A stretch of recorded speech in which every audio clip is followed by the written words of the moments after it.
shut up and do the rep. So here's the thing about the conscious mind versus the subconscious mind, conscious action versus a system of thinking. So when I say system of thinking, there are two comparisons I want to make here. When I say conscious thought, when you consciously want to memorize things using techniques, methods, or little tricks, you are consciously pulling out and you're making micro decisions of which acronym would be the best, which choice would be the best in the moment.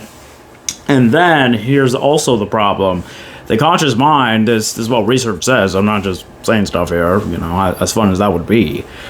Your conscious mind can only really hold 5 to 7 items at once. So I kind of want you to imagine kind of holding those 5 to 7 items. So now the subconscious mind, when you shut up and do the reps, when you give up the acronyms and you give up the ways to control and the ways to consciously hold on to different pieces of information, you switch to the subconscious mind. You switch to pattern recognition. So when you shut up and do the reps and just get in there and do the thing over and over and over again, work on your pre-frame over and over and over and over again. Okay, you're good on the pre-frame.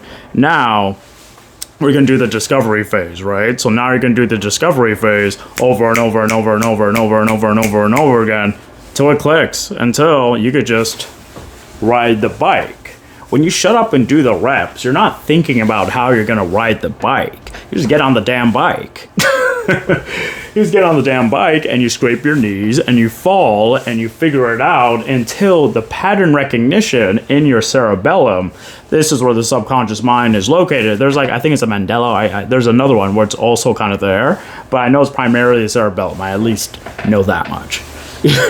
So your cerebellum is really good at recognizing systems and pattern recognition.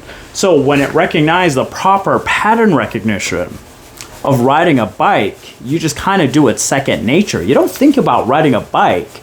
It's just something you just do. You just do it in process. You give up predictive control for in-process control. That's how I'm able to just sit here and just yap, yap, and yap, and yap. That's how I'm able to sell the way that I do, just kind of dealing things in the moment. It's just, as crazy as this sounds, pattern recognition. That's all it is. And something else, there's a cognitive load here when you're consciously, trying to think of the right thing to say or the right technique, or trying to consciously pull out for the information. Pattern recognition. You just intuitively know in the moment how to ride the bike. So it's not about practicing until you get it right. I have to consciously get it right so I can show people how smart I am. You have to practice it until you can't get it wrong. You have to get it wrong so many times, in so many different ways, in so many different angles, and so many different ways to mess something up. Then you actually properly learn it. You have to scrape your knees over and over and over again. Wow, figuring out how to ride the bike in process. Stop thinking about how to ride the damn bike.